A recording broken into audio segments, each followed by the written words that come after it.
CM Siddaramaiah ಅವರ ಭವಿಷ್ಯದ ನಿರ್ಧಾರಕ್ಕೆ ಕ್ಷಣಗಣನೆ ಆರಂಭವಾಗಿರುವಂಥದ್ದು. ಮೂಡ ಹಗರಣಕ್ಕೆ ಸಂಬಂಧಪಟ್ಟಂತೆ ಏನು ಸಿಎಂ ಸಿದ್ದರಾಮಯ್ಯ ವಿರುದ್ಧ ರಾಜ್ಯಪಾಲ ತಾವರ್ಚಂದ್ ಗೆಹ್ಲೋಟ್ ಅವರು ಪ್ರಾಸಿಕ್ಯೂಷನ್ಗೆ ಅನುಮತಿಯನ್ನು ಕೊಟ್ಟಿದ್ದರು. ಈ ಒಂದು ವಿಚಾರದ ಪ್ರಾಸಿಕ್ಯೂಷನ್ಗೆ ವಿರುದ್ಧವಾಗಿ ಸಿಎಂ ಸಿದ್ದರಾಮಯ್ಯ ಅವರು ಹೈಕೋರ್ಟ್ಗೆ ರಿಟ್ ಅರ್ಜಿಯನ್ನು ಸಲ್ಲಿಕೆ ಮಾಡಿದರು. ಅಂದರೆ ಪ್ರಾಸಿಕ್ಯೂಷನ್ಗೆ ಅನುಮತಿಯನ್ನು ಕೊಟ್ಟಿದ್ದೆ ತಪ್ಪು ಅನ್ನುವಂಥ ಕಾರಣಕ್ಕೆ ಆರೋಪದ ಮೇರೆಗೆ ರಿಟ್ ಅರ್ಜಿಯನ್ನು ಸಲ್ಲಿಕೆ ಮಾಡಿದರು. ಆ ಒಂದು ಅರ್ಜಿಯ ವಿಚಾರಣೆಯನ್ನು ಗುರುವಾರ ಹೈಕೋರ್ಟ್ ನಡೆಸಿತ್ತು. ಬಟ್ 2 ದಿನಗಳ ಕಾಲ ಮುಂದೂಡಿಕೆ ಆಯಿತು. ಹಾಗಾಗಿ ಇವತ್ತು ಶನಿವಾರ 10:30ಕ್ಕೆ ಹೈಕೋರ್ಟ್ನಲ್ಲಿ ಮತ್ತೆ ಅರ್ಜಿ ವಿಚಾರಣೆ ಆರಂಭಗೊಳ್ಳುತ್ತೆ. ಮೊನ್ನೆ ಗುರುವಾರ ಸಿದ್ದರಾಮಯ್ಯ ಅವರ ಪರ ವಕೀಲರಾದಂಥ ಅಭಿಷೇಕ್ ಮನು ಸಿಂಘವಿ ಅವರು ವಾದವನ್ನು ಮಂಡನೆ ಮಾಡಿದರು. ಸಾಕಷ್ಟು 1.5-2 ತಾಸುಗಳ ಕಾಲ ವಾದವನ್ನು ಮಂಡನೆ ಮಾಡಿದರು. ಅಂದರೆ ಈ ಒಂದು ವಿಚಾರದಲ್ಲಿ ರಾಜ್ಯಪಾಲರ ನಿಲುವು ದ್ವಂದ್ವದಿಂದ ಕೂಡಿದೆ.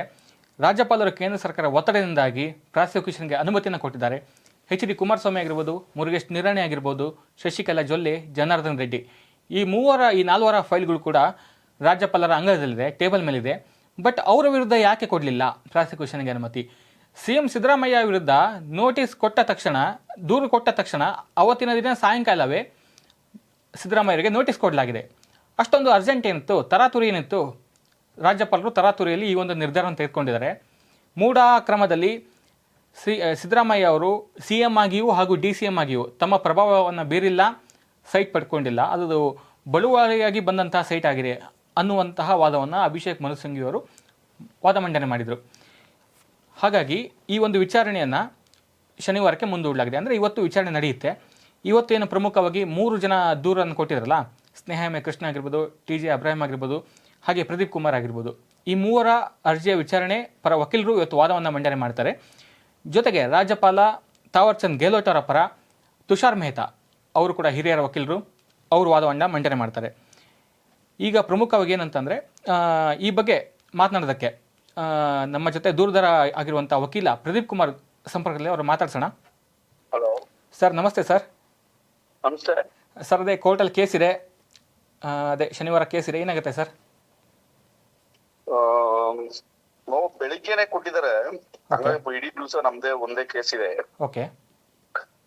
ಹಾಗಾಗಿ ನಾಳೆ ನಮ್ ಕಡೆಯಿಂದ ಮಹೇಂದ್ರ ಸಿಂಗ್ ವರ್ಮಾ ಅಂತ ಹೇಳಿ ಸೀನಿಯರ್ ಕೌನ್ಸಿಲ್ ಓಕೆ ಅವರು, ಮತ್ತೆ ಇಲ್ಲಿ ನಾವಡಗಿ ಬೆಂಗಳೂರಿಂದ, ಓಕೆ, ಮತ್ತೆ ರಾಜ್ಭವನ್ ಕಡೆಯಿಂದ ತುಷಾರ್ ಮೆಹ್ತಾ, ಓಕೆ, ಮತ್ತೆ ಇನ್ನಿಬ್ರು ದುರ್ದಾರ್ ಕಡೆಯಿಂದ 2 ಕೌನ್ಸಿಲ್ಗಳು, 4 ಜನದ್ದು ಮೇ ಬಿ ನಾಳೆ ಕನ್ಕ್ಲೂಷನ್ ಆಗ್ಬೋದು ಸರ್. ನಮ್ದು ಆರ್ಗ್ಯುಮೆಂಟ್ ಮಿಸ್ ಆದ್ರೆ ಏನಾದ್ರು ಸೋಮವಾರಕ್ಕೆ ಹೋಗ್ಬೋದು. ನನ್ ಗೊತ್ತಿರೋ ಪ್ರಕಾರ 199% ನಾಳೆ ಆರ್ಗ್ಯುಮೆಂಟ್ಸ್ ಕನ್ಕ್ಲೂಷನ್ ಬರುತ್ತೆ ನಮ್ ಕಡೆ. Okay sir. ಆದ್ರೆ ಸೋಮವಾರ ಅಥವಾ ಮಂಗಳವಾರ ಆರ್ಡರ್ಸ್ ಆಗ್ಬೋದು. Okay sir. ಅಂದ್ರೆ ನಾಳೆ 4 ಜನರ ವಾದವನ್ನ ಕೋರ್ಟ್ ಆಲಿಸುತ್ತೆ. ಸೋಮವಾರ ಅಥವಾ ಮಂಗಳವಾರ ತೀರ್ಪು ಹೊರ ಬರ್ತಂತೆ ಅಂತೀರಾ? ಹೌದು, ಸೋಮವಾರ ತೀರ್ಪು ಕೊಡಬಹುದು. ಸೋಮವಾರ ಮಂಗಳವಾರ 2 ದಿವಸ ಬೇಕೇ ಬೇಕು. ಓಕೆ. 1-2 ದಿವಸ ಜಡ್ಜ್ಮೆಂಟ್ ಆಗಿದೆ. ಅಂದ್ರೆ ಸರ್, ಈಗ ಮತ್ತೆ ನೀವು ವಾದವನ್ನು ಮಂಡನೆ ಮಾಡಿದ ತಕ್ಷಣ ಅಭಿಷೇಕ್ ಮನು ಸಿಂಘವಿ ಅವರು ಮತ್ತೆ ಟೈಮ್ ತಗೋಬೋದಾ ಆಕ್ಷೇಪಣೆ ಸಲ್ಲಿಕೆ ಮಾಡೋಕೆ? ಅವ್ರೇನಾದ್ರು ನಾವು ಕೊಟ್ಟಿರೋ ಪಾಯಿಂಟ್ಸ್ ಏನಾದ್ರು ಕ್ಲಾರಿಫಿಕೇಶನ್ ಕೊಡ್ಬೇಕಂದ್ರೆ ಕೇಳ್ಬಹುದು ಮತ್ತೆ. ಓಕೆ. ಆ ಚಾನ್ಸಸ್ ಇದೆ. Okay sir. ತಳ್ಳಿ ಹಾಕ್ಲಿಕ್ಕಾಗಲ್ಲ. ಅವ್ರೇನಾದ್ರು ಮತ್ತೇನಾದ್ರು ನಾವು ಮಾಡುವಂತ ಆರ್ಗ್ಯುಮೆಂಟ್ ಮೇಲೆ ಏನಾದ್ರು ಮತ್ತೇನಾದ್ರು ಅವಕಾಶ ಕೊಡಿ ಅಂತ ಅವ್ರು ಮಾಡೋದಿದ್ರೆ ಮಾಡ್ಬೋದು. ಅಲ್ಲೇ ಇದ್ರಲ್ಲಿ ಮೇ ಬಿ ಆನ್ಲೈನ್ ಅಲ್ಲಿ ಬರ್ತಾರೆ ಅಂತ ಮಾಹಿತಿ. ಓಕೆ. ಸೊ ಮಾಡ್ಬೋದು ಅಲ್ಲೇ. ಒಂದ್ ವೇಳೆ ಅವ್ರೇನಾರ ಮತ್ತೆ ಆಕ್ಷೇಪಣೆ ಸಲ್ಲಿಕೆ ಮಾಡಿದ್ರೆ ಮತ್ತೆ ಮುಂದೂಡಿಕೆ ಆಗುತ್ತೆ, ತೀರ್ಪು ಪ್ರಕಟ ಮುಂದೂಡಿಕೆ ಆಗ್ಲೂಬಹುದು. ಆಗ ಏನಾದ್ರು ಅವ್ರೇನಾದ್ರು ಟೈಮ್ ತಗೊಂಡ್ರೆ ಮತ್ತೆ ಒಂದಷ್ಟು ದಿವಸ ಮುಂದಕ್ಕೆ ಹೋಗ್ಬೋದು. ಮುಂದಿನ ವಾರಕ್ಕೆ ಜಡ್ಜ್ಮೆಂಟ್ ಅಂತ ಇಟ್ಕೊಳ್ಳಿ. Okay sir. ಈಗ ಇನ್ನೊಂದು ಈ ಒಂದು ಪ್ರಕರಣದಲ್ಲಿ ಇತ್ತೀಚೆಗೆ CM ಒಂದು ಟ್ವೀಟ್ ಮಾಡಿದ್ರು. ಒಂದು ವೈಟ್ನರ್ ಹಚ್ಚಿರುವಂಥದ್ದನ್ನ ಹಿಂದೆ ಟಾರ್ಚ್ ಹಿಡಿದು ಟ್ವೀಟ್ ಮಾಡಿದ್ರು. ಅಂದ್ರೆ ಒಂದು ದೂರಿನಲ್ಲಿ 2ನೇ ಪುಟ 3ನೇ ಲೈನಲ್ಲಿ ವೈಟ್ನರ್ ಹಚ್ಚಿದ್ರು. ಅದು ಒಂದು ಟ್ವೀಟ್ ಮಾಡಿದ್ರು. ಏನು ಸರ್ ಕತೆ? ಅಂದರೆ RTI ಕೊಟ್ಟಂಥ ಅರ್ಜಿಗೂ ಮತ್ತು ಅವರು ಟ್ವೀಟ್ ಮಾಡಿದಂಥ ಪತ್ರಕ್ಕೂ ಒಂದಿಷ್ಟು ವ್ಯತ್ಯಾಸ ಇತ್ತು ಅವ್ರ ಸೈನಲ್ಲಿ, CM ಪತ್ನಿ ಪಾರ್ವತಿ ಅವರ ಸೈಯಲ್ಲಿ. ಇದು ನಿಜಕ್ಕೂ ವ್ಯತ್ಯಾಸ ಇದೆಯಾ? ಏನು ಕತೆ ಸರ್ ಇದು? ಅದೆಲ್ಲ ತನಿಖೆಯಿಂದನೇ ಗೊತ್ತಾಗುತ್ತೆ ಸರ್. ಈಗ ಓಕೆ, ನಾವೇನು ಆಪಾದನೆ ಮಾಡ್ತಾ ಇದೀವಿ ಅವೆಲ್ಲ ಅವರು ಕ್ಲಾರಿಫಿಕೇಶನ್ ಕೊಡೋ ಅವಶ್ಯಕತೆ ಇರ್ಲಿಲ್ಲ. ಓಕೆ, ಅದೆಲ್ಲ ತನಿಖೆಯಿಂದ ಗೊತ್ತಾಗುತ್ತೆ. ಓಕೆ, ಸರಿ ಇವ್ರು ಇನ್ವೆಸ್ಟಿಗೇಷನ್ ಹೋದ್ರೆ ಅವ್ರು ಹೇಳ್ತಾ ಇದ್ರು, ಒಂದ್ ಕಡೆ ಲಕ್ಷ್ಮಣ್ ಅವರು ಹೇಳ್ತಾ ಇದ್ರು ಓಕೆ ವೈಟ್ನರ್ ಹಿಂದೆ ದೇವನೂರು ಮಹಾದೇವ ಬಡಾವಣೆ ಅಂತ ಇತ್ತು ಅಂತ. ಹೌದು ಆಯ್ತು, ದೇವನೂರು ಮಹಾದೇವ ಬಡಾವಣೆಗೆ ಯಾಕೆ ಹಚ್ಚಿದ್ರು? ಹಾಂ ಹಾಂ ಹಾಂ ದೇವನೂರು ಬಡಾವಣೆ ಅಂತ ಕೊಟ್ಟು ಓಕೆ ಅಲ್ಲಿಗೆ ನೀವು ವೈಟ್ನರ್ ಹಚ್ಚಿ ನೀವು ವಿಜಯನಗರ 2ನೇ ಹಂತದಲ್ಲಿ ಸೈಟ್ ತಗೊಂಡ್ರಾ? ಕರೆಕ್ಟ್. ಅದು ತಪ್ಪಲ್ವಾ? ಹೌದು. ಹ್ಮ್. ಅಂದ್ರೆ ಸರ್ ಇನ್ನೊಂದು ಆ ಸೈನ್ ನಾವು ನೋಡ್ಬೋದು ಸರ್. ವೈಟ್ನರ್ ಹಚ್ಚಿರ್ತಕ್ಕಂಥದ್ದೇ ರಾಂಗು. Okay okay. ಅದು ಅದು ಫ್ಯಾಬ್ರಿಕೇಶನ್ ಮಾಡ್ದಂಗೆ, ಟ್ಯಾಂಪರ್ ಮಾಡ್ದಂಗೆ ಡಾಕ್ಯುಮೆಂಟ್ಸ್ ನ. Okay okay okay.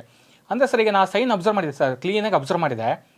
R T I ಕಾರ್ಯಕರ್ತರು ಪಡೆದುಕೊಂಡಂತ ದೂರಿನ ಪ್ರತಿಯಲ್ಲಿ ಅದರಲ್ಲಿ ಸೈ ಬೇರೆ ಇದೆ, ಸಿಎಂ ಟ್ವೀಟ್ ಮಾಡಿದಂತಹ ಪ್ರತಿಯಲ್ಲಿ ಸೈ ಡಿಫ್ರೆಂಟ್ ಆಗಿದೆ ಸರ್. 5-6 ವ್ಯತ್ಯಾಸ ಇದೆ ಸೈನ್ ಅಲ್ಲಿ. ಅದೇ ಹೆಂಗೆ ಇರಕ್ಕೆ ಸಾಧ್ಯ ಅಂತ ಸರ್? ಖಂಡಿತ ಖಂಡಿತ.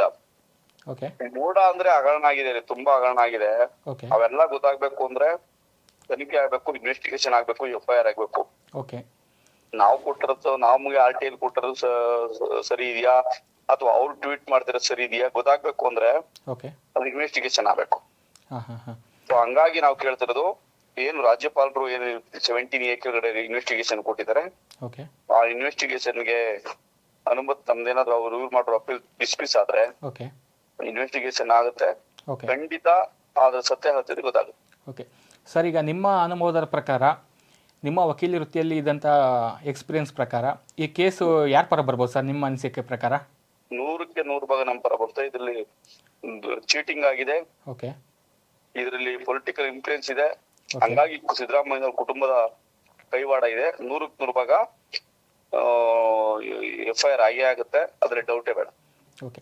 ಇನ್ನೊಂದು ಸರ್, ಅಭಿಷೇಕ್ ಮನು ಸಿಂಘ್ವಿ ವಾದ ಮಾಡ್ತಾ ಹೇಳ್ತಾರೆ 17A ಅಡಿ ಪೊಲೀಸರು ತನಿಖೆಗೆ ಅನುಮತಿ ಕೇಳಬೇಕಿತ್ತು, ಇವ್ರು ಹೆಂಗ್ ಕೊಟ್ರು ಅಂತ ಕೇಳ್ತಾರೆ ಸರ್ ಅಲ್ಲಿ. ಇಲ್ಲ, ಹೊಸ ಈಗ ಬದಲಾವಣೆ ಆದ ಇದರಲ್ಲಿ BNS ಅಡಿಯಲ್ಲಿ, BNS ಅಡಿ ಕೆಳಗಡೆ ಓಕೆ, ಅವ್ರಿಗೂ ಅವಕಾಶ ಇದೆ, ನಮ್ಮನ್ ಕೇಳಕ್ಕೂ ನಾವು ಕೇಳಕ್ಕೂ ಅವಕಾಶ ಇದೆ. Okay okay okay. ಹಾಂ, ಅವ್ರಿಗೂ ಅವಕಾಶ ಇದೆ. Okay sir. ಓಕೆ ಸರ್, ಹಂಗಿದ್ರೆ ತೀರ್ಪು ನಿಮ್ಮ ಬರುತ್ತೆ ಅನ್ನೋ ವಿಶ್ವಾಸ ಇದೆ ಸರ್ ನಿಮಗೆ? ಖಂಡಿತ 100ಕ್ಕೆ 100 ಬರುತ್ತೆ. ಓಕೆ ಸರ್, ಹಾಗಿದ್ರೆ ಕಾದ್ ನೋಡೋಣ. ಅಂದರೆ ಸೋಮವಾರ ಮಂಗಳವಾರ ಆಗ್ಬೋದು ಸರ್ ತೀರ್ಪು ಬರುವಂಥದ್ದಲ್ಲ? ಖಂಡಿತ. Okay sir, thank you sir, ನಮ್ಮ ಜೊತೆ ಮಾತನಾಡಿದ್ರಿ. Thank you sir, thank you. ಇದಿಷ್ಟು ದೂರುದಾರ ಪ್ರದೀಪ್ ಅವರ ಮಾತು. ಏನಂದರೆ 100ಕ್ಕೆ 100ರಷ್ಟು ಈ ಒಂದು ಕೇಸ್ನಲ್ಲಿ ಸಿದ್ದರಾಮಯ್ಯ ಅವರು ಲಾಕ್ ಆಗ್ತಾರೆ, ಅವ್ರ ವಿರುದ್ಧ FIR ಆಗುತ್ತೆ, ಅವ್ರು ರಾಜೀನಾಮೆ ಕೊಡಬೇಕಾಗತ್ತೆ ಅನ್ನುವಂಥದ್ದು ಅವರ ಅಭಿಪ್ರಾಯ. ಹೇಳೋಕ್ಕಾಗಲ್ಲ, ಅವರು ಕೂಡ ವಕೀಲರು, ಅವರಿಗೂ ಒಂದಿಷ್ಟು ಎಕ್ಸ್ಪೀರಿಯೆನ್ಸ್ ಇರುವಂಥದ್ದು. ಯಾಕಂದರೆ ಅವರು ಕೂಡ ಫಸ್ಟ್ ದೂರು ಕೊಟ್ಟಂಥವ್ರು, RTI ಕಾಯ್ದೆಯಡಿ ಸಾಕಷ್ಟು ಒಂದು ಮಾಹಿತಿಯನ್ನು ತೆಗೆದುಕೊಂಡಂಥವ್ರು. 7-8 ತಿಂಗಳ ಸಾಕಷ್ಟು ಒಂದು ರಿಸರ್ಚ್ ಮಾಡಿದ್ದಾರೆ ಅದ್ರ ಬಗ್ಗೆ, ಮೂಢ ಹಗರಣದಲ್ಲಿ ಏನಾಗಿದೆ ಅಂತ ಅವರಿಗೂ ಗೊತ್ತಾಗಿದೆ. ಬಟ್ ಒಂದು ಕಡೆ ಅಭಿಷೇಕ್ ಮನು ಸಿಂಘ್ವಿ ಹೇಳ್ತಾರೆ ಇದು ರಾಜಕೀಯ ಪ್ರೇರಿತ ಅಂತ, ಈ ಕಡೆ ವಕೀಲ ಪ್ರದೀಪ್ ಅವರು ಹೇಳ್ತಾರೆ ಇದರಲ್ಲಿ CM ಅಕ್ರಮ ಮಾಡಿದ್ದಾರೆ ಅಂತ. ಬಟ್ ಏನಾಗುತ್ತೆ ಗೊತ್ತಿಲ್ಲ. ಈ ಬಗ್ಗೆ ಮಾತನಾಡೋದಕ್ಕೆ ನಮ್ಮ ಜೊತೆ ಹಿರಿಯ ಪತ್ರಕರ್ತರಾದಂಥ ವಿಜಯ್ ಸರ್ ಇದ್ದಾರೆ. ಸರ್, ಏನಾಗ್ಬೋದು ಸರ್ ಪ್ರಕರಣ? ಅದೇ ಏನು ಪ್ರಕರಣ ಅಂತಂದರೆ, ಈಗ ಪ್ರದೀಪ್ ಅವರು ಹೇಳಿದರು, ತುಂಬ ಏನೋ ಆತ್ಮವಿಶ್ವಾಸದಿಂದ ಹೇಳಿದರು, 90% ನಮ್ಮ ಕಡೆನೇ ಆಗುತ್ತೆ ಅಲ್ವಾ, ತೀರ್ಪು ನಮ್ಮ ಕಡೆ ಬರುತ್ತೆ, ಅವ್ರಿಗೆ ಮೇಲೆ FIR ಆಗುತ್ತೆ, ಅವರು ಕೆಳಗಿಳಿತಾರೆ ಅನ್ನೋ ಕಾನ್ಫಿಡೆಂಟಾಗಿ ಹೇಳ್ತಾರೆ. ಆದರೆ ಸಿದ್ದರಾಮಯ್ಯ ಅವರು ಕೂಡ ತುಂಬ ಆತ್ಮವಿಶ್ವಾಸದಲ್ಲೇ ಇದ್ದಾರೆ. ಖಂಡಿತ. ಸೊ ಇವೆರಡೂ ಪ್ರಕರಣವನ್ನು ಗಮನಿಸಿದರೆ, ನಾಳೆ ನಾವು ಹೆಚ್ಚು ಕಮ್ಮಿ ಫೈನಲ್ ಆಗುತ್ತೆ ಅಂತ ಅಂದ್ಕೊಂಡಿದ್ವಿ. ಫೈನಲ್ ಮ್ಯಾಚ್ ಇನ್ನೂ 1 ದಿನ 2 ದಿನ ಮುಂದಕ್ಕೆ ಹೋಗ್ಬೋದು. ಹೆಚ್ಚು ಕಮ್ಮಿ ಆದರೆ ಈಗ ಪ್ರದೀಪ್ ಅವರು ಹೇಳ್ದಂಗೆ ಎಲ್ಲವೂ ವಾದ ವಿವಾದಗಳನ್ನು ಪರಿಶೀಲಿಸಿ ಯಾವುದು ಸರಿ ಯಾವುದು ತಪ್ಪು ಅಂತ ಜಡ್ಜ್ ನೋಡಿ ಒಂದು ತೀರ್ಪು ಕೊಡೋದಕ್ಕೆ 1 ವಾರ ಅಂತೂ ಆಗಬಹುದು ಅವರ ಪ್ರಕಾರವೇ. ಅದು ಖಂಡಿತ ಸರ್. ರಾಜ್ಯಪಾಲರು ರಾಜ್ಯದ ಮೊದಲ ವ್ಯಕ್ತಿ ಆಗಿರ್ತಾರೆ, ಅವರಿಗೂ ಕೂಡ ಸಾಕಷ್ಟು ಕಾನೂನಿನ ಅರಿವಿರುತ್ತೆ, ಅವರಿಗೆ ಕಾನೂನು ತಜ್ಞರು ಕೂಡ ಇರ್ತಾರೆ, ಸಲಹೆ ಕೊಟ್ಟಿರ್ತಾರೆ ಯಾವ ಒಂದು ಪ್ರಕರಣದಲ್ಲಿ ಯಾವ ರೀತಿ ಮೂವ್ ಆಗಬೇಕು, ಏನು ಒಂದು ತನಿಖೆ ಮಾಡಿಬಿಟ್ಟೆ ವಿಚಾರಣೆ ಮಾಡಿಬಿಟ್ಟೆ ಅವ್ರು ಪ್ರಾಸಿಕ್ಯೂಷನ್ ಅನುಮತಿ ಕೊಟ್ಟಿರ್ತಾರೆ. ಬಟ್ ಹಿಂಗಾಗಿ ಪ್ರಾಸಿಕ್ಯೂಷನ್ಗೆ ಸಿದ್ದರಾಮಯ್ಯ ವಿರುದ್ಧ ಕೊಟ್ಟಿರುವಂಥದ್ದು ಈಗ ಕೇಸ್ ಇದೆ. ಬಟ್ ಏನಾಗುತ್ತೆ ಗೊತ್ತಿಲ್ಲ ಸರ್, ಯಾಕಂದ್ರೆ ಲಾಸ್ಟಿಗೆ ಜಜ್ಮೆಂಟ್ ಏನ್ ಬರುತ್ತೆ ಅದೇ ಇಂಪಾರ್ಟೆಂಟ್. ನಾವು ಎಷ್ಟೇ ಚರ್ಚೆ ಮಾಡಲಿ, ಪ್ರದೀಪ್ ಕುಮಾರ್ ಏನೇ ಹೇಳಿ, TJ ಅಬ್ರಾಮ್ ಏನೇ ಹೇಳಿ, ಪ್ರಸನ್ನ ಕುಮಾರ್ ಏನೇ ದೂರು ಕೊಟ್ಟಿರ್ಲಿ, ತುಷಾರ್ ಮೆಹ್ತಾ ಏನೇ ವಾದ ಮಾಡಲಿ, ಎಲ್ಲರ ವಾದವನ್ನು ಆಲಿಸಿ ಜಡ್ಜ್ ಏನು ನಾಗಪ್ರಸನ್ನ ಅವರ ಪೀಠ ಆದೇಶ ಕೊಡ್ತೋ ಅದೇ ಇಂಪಾರ್ಟೆಂಟ್ ಆಗಿರುತ್ತೆ, ಅದ್ರ ಮೇಲೆ ಡಿಪೆಂಡ್ ಆಗಿರುತ್ತೆ. ಒಂದು ವೇಳೆ ಸರ್ ಇಲ್ಲಿ CM ಸಿದ್ದರಾಮಯ್ಯ ಪರ ತೀರ್ಪು ಬಂದ್ರೆ ಯಾವುದೇ ಸಮಸ್ಯೆ ಇರೋದಿಲ್ಲ. ಅವರು CM ಮುಂದುವರಿತಾರೆ, ಇನ್ನು 1 ವರ್ಷನೋ 2 ವರ್ಷನೋ ಸಂಪೂರ್ಣ 5 ವರ್ಷ ಸರ್ಕಾರ ಮುಗಿಸ್ತಾರೋ ಗೊತ್ತಿಲ್ಲ. ಬಟ್ ಅವ್ರು ಸದ್ಯಕ್ಕಂದ್ರೆ ಸೇಫ್ ಆಗಿರ್ತಾರೆ. ಒಂದು ವೇಳೆ ತೀರ್ಪು ಅವರ ಪರ ಬಂದ್ರೆ ಮತ್ತೊಂದು ಅಂಶ ಏನಂತಂದ್ರೆ ಅವರಿಗೆ ಆನೆ ಬಲ ಬಂದಂತಾಗುತ್ತೆ ಈ ವಿಚಾರದಲ್ಲಿ. ಕ್ಲೀನ್ ಚಿಟ್ ಆಗುತ್ತೆ. ಸಿದ್ದರಾಮಯ್ಯ ಕಪ್ಪು ಚುಕ್ಕೆ ಇಲ್ಲ ಅನ್ನೋರಲ್ಲ ಸೊ ಇದು ಕ್ಲೀನ್ ಆದಂಗೆ ಆಗುತ್ತೆ. ಖಂಡಿತ ಆಗುತ್ತೆ. ಯಾಕಂತಂದ್ರೆ ಈ ಒಂದು ಪ್ರಾಸಿಕ್ಯೂಷನ್ ಅನುಮತಿ ಕೊಡಬೇಕು ಅಂತ ಸಿಎಂ ರಾಜೀನಾಮೆ ಕೊಡಬೇಕು ಅಂತ ಬೆಂಗಳೂರಿಂದ ಮೈಸೂರು ತನಕ ಪಾದಯಾತ್ರೆ ಹೋಗಿದ್ರು ಬಿಜೆಪಿ JDS ನಾಯಕರೆಲ್ಲ ಸೇರ್ಕೊಂಡು. ಅವರಿಗೆ ಒಂದು ತಿರುಗೇಟ್ ಕೊಟ್ಟಂಗಾಗುತ್ತೆ. ಇನ್ನೊಂದು ಏನಂತಂದ್ರೆ ಈಗ ಒಂದಿಷ್ಟು ಚುನಾವಣೆ ನಡೀತಾ ಇದೆ. ಅಂದ್ರೆ ಈಗ ಜಾರ್ಖಂಡ್, ಹರಿಯಾಣ, ಜಮ್ಮು ಕಾಶ್ಮೀರ ಎಲ್ಲ ಮಹಾರಾಷ್ಟ್ರದ ಕೂಡ ಇಷ್ಟಲ್ಲೇ ಆಗುತ್ತೆ. ಬಟ್ ಇಂಥ ಒಂದು ವಿಚಾರ ಇರುವಂತಹ ಸಂದರ್ಭದಲ್ಲಿ ಎಲೆಕ್ಷನ್ ಇರುವಂತಹ ಕಾರಣ ಅವರಿಗೂ ಕಾಂಗ್ರೆಸ್ಸಿಗೂ ಸಹಿತ ಒಂದು ಆನೆ ಬಲ ಬಂದಂತಾಗುತ್ತೆ. ಅಂದ್ರೆ ಬಿಜೆಪಿ ಸುಖ ಸುಮ್ಮನೆ ನಮ್ಮ ವಿರುದ್ಧ ಆರೋಪ ಮಾಡಿದ್ರು. ಬಟ್ ಮುಖಭಂಗ ಆಗುತ್ತೆ. ಹಂಗೇನಾರ ಆಯ್ತು ಅಂದ್ರೆ ಒಂದ್ ವೇಳೆ ಇವ್ರ ಪರವಾಗಿ ಬಂದ್ರೆ ಇವ್ರಿಗೆ ಮುಖಭಂಗ, ಹೌದು, ಅವ್ರ ಪರವಾಗಿ ಬಂದ್ರೆ ಇವ್ರಿಗೆ ಮುಖಭಂಗ. ಖಂಡಿತ ಅದಾಗುತ್ತೆ ಸರ್. ಒಂದು ವೇಳೆ ಸಿಎಂ ಸಿದ್ದರಾಮಯ್ಯ ಅವರ ವಿರುದ್ಧ ತೀರ್ಪು ಬಂದ್ರೆ ಏನಾಗುತ್ತೆ, 1 ವಾರದಲ್ಲಿ FIR ಆಗುತ್ತೆ. ಅದು ಮಾತ್ರ ಪಕ್ಕ. ಒಂದು ಲೋಕಾಯುಕ್ತ ಕೋರ್ಟ್ ಅಲ್ಲಿ ಕೇಸ್ ಆಗ್ಬೋದು, ಲೋಕಾಯುಕ್ತದಲ್ಲಿ. ಇಲ್ಲ ಅಂದ್ರೆ CBI ನಮಗೆ ಕೊಡಿ ಅಂತ CBI ಕೂಡ ಕೇಳ್ಬೋದು. ಅಂದ್ರೆ ಯಾರ್ಯಾರಿಗೆ ಅನುಮತಿ ಕೊಡ್ತಾರೆ ಅದ್ರ ಮೇಲೆ ಡಿಪೆಂಡ್ ಆಗಿರುತ್ತೆ. ಹಾಗೆ ನೋಡಿದ್ರೆ ಈಗ ನೋಡಿ, ಈಗ ನಾವು ಡೆಲ್ಲಿ ಪ್ರಕರಣನೇ ತಗೊಳ್ಳಿ, ಕೇಜ್ರಿವಾಲ್ದು. ಅವರು ರಿಸೈನ್ ಮಾಡೇ ಇಲ್ಲ, ಅವರು ಮುಖ್ಯಮಂತ್ರಿಯಾಗಿ ಒಳಗೆ ಹೋಗಿದ್ದಾರೆ. ಬಟ್ ಆದ್ರೆ ಸರ್ ಮುಂದೆ ಅಲ್ಲಿ ಅವರೇ ಬಾಸ್ ಸರ್. ಕೇಜ್ರಿವಾಲ್ಗೆ AAP ಪಕ್ಷಕ್ಕೆ ಅವರೇ ಬಾಸ್. ಅವ್ರು ಬಿಟ್ರೆ ಮತ್ತೊಬ್ರು ಇಲ್ಲ. ಯಾಕಂದ್ರೆ ಮನೀಶ್ ಸಿಸೋಡಿಯಾ ಇದ್ರು, ಅವರು ಕೂಡ ಜೈಲಿಗೆ ಹೋಗಿದ್ರು ಆ ಟೈಮಲ್ಲಿ. ಹಂಗಾಗಿ ಅವ್ರು ರಾಜೀನಾಮೆ ಕೊಟ್ಟಿಲ್ಲ. ಅವ್ರು ಬಿಟ್ರೆ ಮತ್ತೆ ಯಾರಿಲ್ಲ ಅಲ್ಲಿ. ಆನಂದ್ ಇದಾರೆ ನೆಕ್ಸ್ಟ್ ಅಲ್ಲಿ ಮಿನಿಸ್ಟರ್. ಬಟ್ ಇಲ್ಲ ಅಂದ್ರೆ CM ಪತ್ನಿ ಆಗ್ಬೇಕಾಗುತ್ತೆ ಅಲ್ಲಿ. ಕೇಜ್ರಿವಾಲ್ ಪತ್ನಿ CM ಆಗ್ಬೇಕಾಗುತ್ತೆ ಅಂತ ಚಾನ್ಸಸ್ ಬಹಳ ಕಡಿಮೆ ಆಗುತ್ತೆ. ಯಾಕಂದ್ರೆ ಜನ ಒಪ್ಪಲ್ಲ. ಮ್ಯಾಂಡೇಟ್ ಕೊಟ್ಟಿದ್ದು ಕೇಜ್ರಿವಾಲ್ಗೆ, ಬೇರೆಯೊಬ್ರು CM ಆಗ್ತಾನೆ ಜನ ಒಪ್ಪಂಗಿಲ್ಲ. ಮುಖಂಡ್ರೆ ಒಪ್ಪಲ್ಲ. ಅದಕ್ಕೆ ಅವರು CM ಆಗಿನೇ ಇದ್ರು. ಒಂದು ತಿಂಗಳು ಅವರು ಜಾಮೀನು ಮೇಲೆ ಹೊರ ಬಂದ್ರು, ಮತ್ತೆ ಒಳಗೆ ಹೋಗಿದ್ದಾರೆ. ಈಗ ಮತ್ತೆ ಹೊರ ಬರ್ತೀನಿ ಅಂತ ಅವ್ರ ವಿಶ್ವಾಸ ಇದೆ.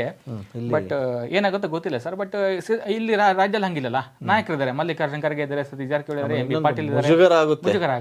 ಹೌದೌದು. ಯಾಕಂದ್ರೆ ಕಾಂಗ್ರೆಸ್ ದೊಡ್ಡ ಪಾರ್ಟಿ ಇದೆ, ಹೈಕಮಾಂಡ್ ಇರುವಂತದ್ದು, ರಾಜ್ಯದಲ್ಲಿ ಮ್ಯಾಂಡೇಟ್ ಇರುವಂತದ್ದು, 136 ಜನ ಮ್ಯಾಂಡೇಟ್ ಕೊಟ್ಟಿದ್ದಾರೆ. ಹಿಂಗಾಗಿ ಅವರು CM ಆಗಿ ಜೈಲಿಗೆ ಹೋಗ್ತಾರೆ ಅನ್ನುವಂಥದ್ದು ಸುಳ್ಳು. ಯಾಕಂದ್ರೆ ನೈತಿಕತೆ ಕೂಡ ಇಲ್ಲಿ ಬರುತ್ತೆ ಸರ್. ಪ್ರಶ್ನೆ ಬರುತ್ತೆ. ಯಾಕಂದ್ರೆ ಆರೋಪ ಬಂದಾಗಲೇ ರಾಜೀನಾಮೆ ಕೊಡ್ತಾರೆ ಅಂತ ಒಂದಿಷ್ಟು ಜನ ಅಂದಿದ್ರು. ಬಟ್ ಇಲ್ಲಿ ನೈತಿಕತೆ ಈಗಿನ ರಾಜಕಾರಣಿಗಳು ಉಳಿಸ್ಕೊಂಡಿಲ್ಲ. ಹಾಗಾಗಿ ರಾಜೀನಾಮೆ ಕೊಟ್ಟಿಲ್ಲ. ಈ ಒಂದು ಕೇಸ್ ಏನಾಗುತ್ತೆ ನೋಡ್ಕೊಂಡು ರಾಜೀನಾಮೆ ಕೊಡೋಣ ಅನ್ನುವಂಥದ್ದು ಅವರ ಅಭಿಪ್ರಾಯ ಇರಬಹುದು. ಹಾಗಾಗಿ ಅವ್ರು ರಾಜೀನಾಮೆ ಕೊಟ್ಟಿಲ್ಲ. ಒಟ್ಟಾರೆ ಇವತ್ತು ಕೆಲವೇ ಗಂಟೆಗಳಲ್ಲಿ ಗೊತ್ತಾಗುತ್ತೆ ವಿಷಯ ಏನಂತ. ಕೆಲವೇ ಗಂಟೆಗಳಲ್ಲಿ CM ಸಿದ್ದರಾಮಯ್ಯ ಅವರ ಭವಿಷ್ಯ ನಿರ್ಧಾರ ಆಗುತ್ತೆ. ಒಂದು ವೇಳೆ ಇವತ್ತೇನಾದರೂ ವಾದವನ್ನ ಆಲಿಸಿ ಜಡ್ಜ್ ಸೋಮವಾರ ಅಥವಾ ಮಂಗಳವಾರಕ್ಕೆ ತೀರ್ಪನ್ನ ಪ್ರಕಟಿಸುವಂತಹ ಸಾಧ್ಯತೆ ಕೂಡ ಇದೆ. ಅದೇ ಕೂಡ ಪ್ರದೀಪ್ ಹೇಳಿದ್ದು ಅದೇ. ಇವತ್ತೆಲ್ಲ ವಾದ ಕೇಳ್ತಾರೆ ಜಡ್ಜು, 4 ಜನರು ವಾದ ಕೇಳ್ತಾರೆ. ಸೋಮವಾರ ಅಥವಾ ಮಂಗಳವಾರ ತೀರ್ಪು ಬರುತ್ತೆ. ಅವತ್ತು CM ಸಿದ್ದರಾಮಯ್ಯ ಅವರ ಭವಿಷ್ಯ ನಿರ್ಧಾರ ಆಗುತ್ತೆ ಅನ್ನುವಂಥದ್ದು ಅವ್ರು ಹೇಳ್ತಾ ಇದ್ದಾರೆ. ಅವ್ರಿಗೆ ಕೂಡ ವಿಶ್ವಾಸ ಇರುವಂಥದ್ದು 100% CM ಸಿದ್ದರಾಮಯ್ಯ ಅವರ ವಿರುದ್ಧ ತೀರ್ಪು ಬರುತ್ತೆ, ನಮ್ಮ ಪರ ನಮಗೆ ಜಯ ಸಿಗುತ್ತೆ ಅನ್ನುವಂಥದ್ದು ಅವ್ರು ಹೇಳ್ತಾ ಇರುವಂಥದ್ದು. ಒಟ್ಟು ಇನ್ನೂ 1 ವಾರ ಕುತೂಹಲ ಸರ್. ಇನ್ನೊಂದು 3-4 ದಿವಸ ಅಂತ ಕುತೂಹಲ ಇದ್ದೇ ಇದೆ ರಾಜ್ಯ ಜನಕ್ಕೆ ಏನಾಗುತ್ತೆ ಏನಿಲ್ಲ ಅಂತ. ಕಾದ್ ನೋಡ್ಬೇಕು ಸರ್ ಏನಾಗುತ್ತೆ ಅಂತ. ಹೈಕೋರ್ಟ್ ತೀರ್ಪು ಕೊಡಬೇಕು, ಅಲ್ಲಿವರೆಗೂ ವೇಟ್ ಮಾಡಲೇಬೇಕಾದಂಥ ಅನಿವಾರ್ಯತೆ ಇದೆ. ವೀಕ್ಷಕರೇ, ಈ ಬಗ್ಗೆ ನಿಮ್ಮ ಅಭಿಪ್ರಾಯ ಏನು? ಈ ಒಂದು ಪ್ರಕರಣದಲ್ಲಿ CM ಸಿದ್ದರಾಮಯ್ಯ ಅವರು ಲಾಕ್ ಆಗ್ತಾರ, ಅವ್ರ ವಿರುದ್ಧ FIR ಆಗುತ್ತಾ, ಅವರು CM ಸ್ಥಾನದಿಂದ ಕೆಳಗಿಳಿತಾರ, ಇಲ್ಲ ಅಂದ್ರೆ ಸೇಫ್ ಆಗ್ತಾರ? ನಿಮ್ಮ ಅಭಿಪ್ರಾಯ ಏನು? ಕಮೆಂಟ್ ಮಾಡಿ. ಇದು ಕರ್ನಾಟಕ TV, ಕನ್ನಡಿಗರ ಧ್ವನಿ.